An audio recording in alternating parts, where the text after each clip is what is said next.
Welcome back to the channel, and today I wanted to show you the contents of Aeromexico's business class amenity kit. This was an amenity kit that I got back on a flight on March 4th. You can check out my review of Aeromexico's business class on their 787-8 from that date. So this is the Ethereal amenity kit for Aeromexico. I think they've had that amenity kit for a while, so the contents inside of it, you've got a toothbrush, toothpaste, you've got earplugs in there. Now mouthwash, you don't see that in many amenity kits. I feel like you do have a comb as well, a pen, got the Ethereal lip balm and lotion in that box, eye mask. You got some notes you can make. I guess you can write down what planes you're seeing out of the window. There's that box there that's got lip balm and hand cream in there.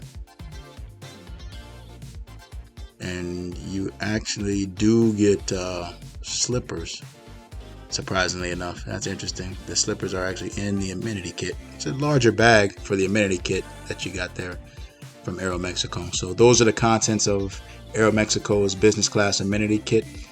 As always, I do appreciate you watching. Please hit the like button, subscribe to the channel if you haven't already, and share this with a friend. Thank you.